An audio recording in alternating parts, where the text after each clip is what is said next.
Hello students, this is question number 5 from exercise 4.3 of NCERT class 10th. In this question, we are given that in a class test, the sum of Shefali's marks in mathematics and English is 30. Had she got 2 marks more in mathematics and 3 marks less in English, the product of their marks would have been 210.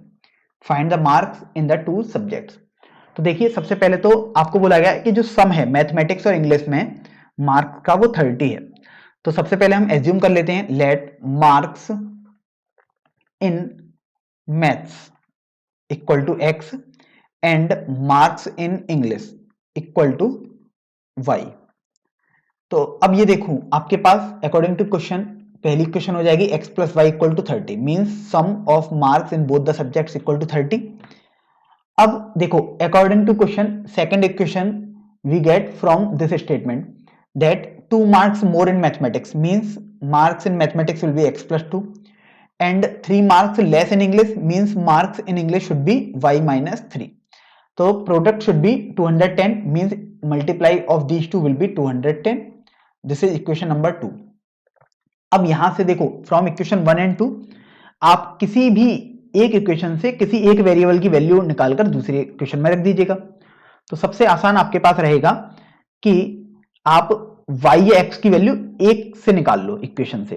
तो जैसे अगर हम x की value निकालें समीकरण 1 से means equation number 1 से, तो देखो फ्रॉम इक्वेशन 1 एंड 2 हमने इक्वेशन 1 से x की वैल्यू निकाली है तो यह आ जाएगा 30 minus y plus 2 multiplied by y minus 3 equal to 210। तो देखो ये आपके पास हो जाएगा 32 minus y multiplied by y minus 3 equal to 210। तो अब ये देखो 32 y minus 96 minus y square plus 3 y equal to 210। तो देखो ये आ जाएगा minus y square plus 35 y minus 306 equal to 0। और अब ये देखो अगर हम वाई स्क्वायर का ऑप्शन पॉजिटिव बनाए मींस हम ऐसे ही बोल सकते हैं कि सभी को हम राइट हैंड साइड में शिफ्ट कर दें तो ये आ जाएगा y square minus 35 y plus 306 equal to 0। तो अब आपको देखना है कि y की वैल्यू कैसे निकालेंगे। तो अगर आप फैक्टर तुरंत नहीं देख पाते हैं तो आप फॉर्मूले का यूज करिए। तो देखो ये आपके पास आ जाएगा y बराबर minus b plus minus under root b square means 1225 minus 4ac means 1224 upon 2a means 2 into 1। तो y equal to 35 plus minus this is 1 under root of 1 should be 1 upon 2।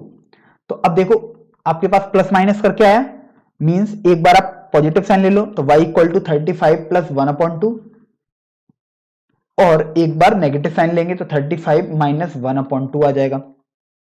तो इस तरीके से देखो y का मान आपके पास यहां पर 18 आ जाएगा और यहां पर आपका मान y का 17 आ जाएगा। तो देखो जब आपके पास y का मान 18 है तो आपको x की वैल्यू की जरूरत पड़ेगी। तो x की वैल्यू आपके पास 12 आ जाएगी क्योंकि दोनों का सम मिलाकर तो 30 होना ही चाहिए था। और यदि y मतलब अंग्रेजी में 17 मार्क्स आए हैं तो उसके पास मैथ्स में 13 मार्क्स ही आए होंगे क्योंकि सम आपके पास 30 ही होना चाहिए। So these two are our final answer.